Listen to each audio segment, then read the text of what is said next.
ஞானமுள்ள மகன்களை விரும்பிய மன்னன். வணக்கம் அனைவருக்கும், மீண்டும் வரவேற்கிறோம்.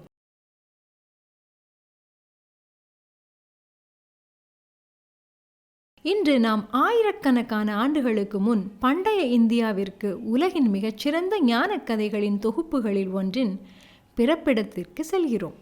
இதுவே பஞ்சதந்திரம் எப்படி உருவானது என்பதற்கான கதை. நெடுநாட்களுக்கு முன்பு தென்னிந்தியாவில் மகிழரோப்பியா என்ற செழிப்பான நகரம் இருந்தது. அது வர்த்தகம், கலாச்சாரம், கல்வி ஆகியவற்றில் புகழ்பெற்ற நகரம். அதை ஆட்சி செய்தவர் அமர்சக்தி மன்னன். அவர் சாதாரண அரசன் அல்ல, ஞானமுள்ளவர், பல கலைகளில் தேர்ந்தவர், சாஸ்திரங்களில் புலமை பெற்றவர், நல்ல நிர்வாகி. ஆனால் அவர் இளகிய மனம் படைத்தவர். ஏனெனில் அவருக்கு 3 மகன்கள் இருந்தனர். பகுசக்தி, உக்ரசக்தி, அனந்த சக்தி. வலிமையான பெயர்கள், ஆனால் பலவீனமான அறிவு. அவர்களுக்கு கல்வியில் ஆர்வமில்லை. ஆர்வமோ ஒழுக்கமோ எதுவும் இல்லை. ஆசிரியர்களை புறக்கணித்தனர், புத்தகங்களையே வெறுத்தனர், சோம்பேறித்தனத்தில் நேரத்தை வீணாக்கினர். இது மன்னனை மிகவும் வேதனைப்படுத்தியது. ஒரு நாள் அமைச்சர்களை அழைத்தார். என் மகன்கள் அறியாமையில் மூழ்கியுள்ளனர். அவர்களை பார்த்தால் என் ராஜ்யத்தையே என்னால் அனுபவிக்க முடியவில்லை என்றார். பின்னர் ஒரு பழமொழியை சொன்னார். பிறக்காத மகனும் இறந்து போன மகனும் முட்டாள் மகனை விட உயர்த்தியானவர்கள் என்றார். அவர்கள் ஒரு முறை மட்டுமே துயரம் தருவர், ஆனால் முட்டாள் மகன் வாழ்நாள் முழுவதும் இதயத்தை துன்புறுத்துவான் என்றார். அரசவையே அமைதியானது. கன்றும் தாராத, பாலும் தாராத பசு என்ன பயன்? அறிவும் இல்லாத, பக்தியும் இல்லாத மகன்களால் என்ன பயன்? என் மகன்கள் அறிவொளி பெற என்ன செய்யலாம் என்று அவர் கேட்டார். ஒரு அமைச்சர் எழுந்து கூறினார், மகாராஜா, இலக்கணத்தை மட்டும் கற்றுக்கொள்ள 12 ஆண்டுகள் ஆகும். பின்னர் அரசியல், பொருளாதாரம், தத்துவம், தர்மம், நெறி அனைத்தும் விரிவானவை. அதற்கு பிறகே அறிவு விழிக்கும் என்றார். மன்னன் நெடுந்துயர் விட்டார். அவருக்கு பல ஆண்டுகள் காத்திருக்க முடியாது. அப்போது சுமதி என்ற அமைச்சர் முன்வந்தார். மகாராஜா, வாழ்க்கை குறுகியது, அறிவியல் முடிவற்றது. குறுகிய வழிதான் நமக்கு தேவை. விஷ்ணு சர்மா என்றொரு பிராமணர் உள்ளார். அனைத்து சாஸ்திரங்களிலும் வல்லவர். அவர் மட்டுமே விரைவில் இளவரசர்களை கல்வி அறிவு பெற்றவர்களாக மாற்ற முடியும். மன்னனின் முகம் நம்பிக்கையால் பிரகாசித்தது. அவரை உடனே அழைக்கவும்.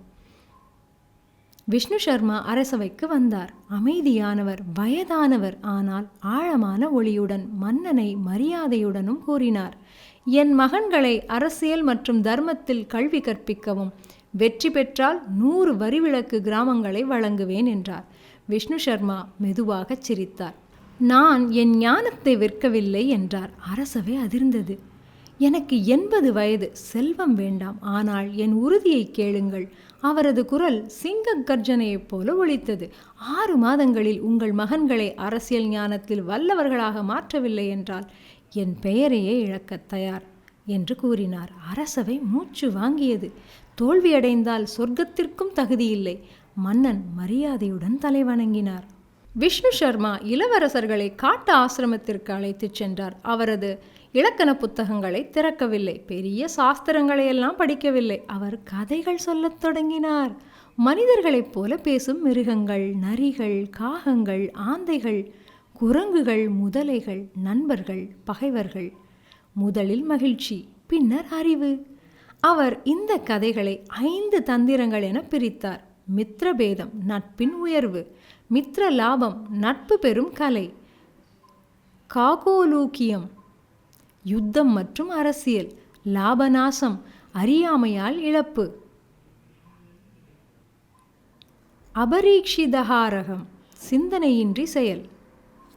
இளவரசர்கள் சிரித்தனர், விவாதித்தனர், சிந்தித்தனர், அறியாமலே கற்றுக்கொண்டனர். விஷ்ணு சர்மா ஒரு உண்மையை புரிந்திருந்தார். இளைஞர்கள் போதனைகளை விரும்ப மாட்டார்கள், ஆனால் கதைகளை நேசிப்பார்கள். வற்புறுத்திய நெறி மறுக்கப்படும், தானாக கண்டறிந்த நெறி என்றும் நினைவில் இருக்கும். இந்த நீதி சாஸ்திரத்தை கற்றவன் அல்லது கேட்டவன் இந்திரனாலும் தோற்கடிக்கப்பட மாட்டான். அவ்வளவு சக்தி வாய்ந்ததாக இந்த ஞானம் கருதப்பட்டது.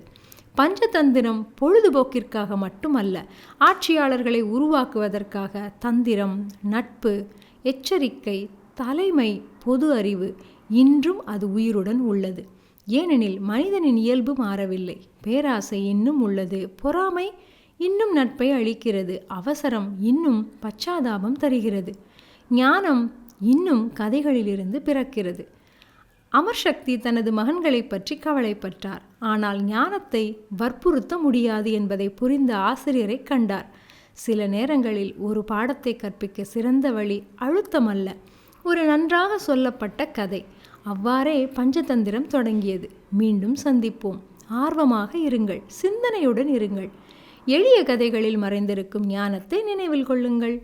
இந்த கதை உங்களுக்கு பிடித்திருந்தால் தவறாமல் எங்களுடைய சேனலை சப்ஸ்கிரைப் செய்யுங்கள், லைக் செய்யுங்கள், கமெண்ட் செய்யுங்கள். மீண்டும் ஒரு சிறப்பான கதையில் உங்களை சந்திக்கிறேன். நன்றி.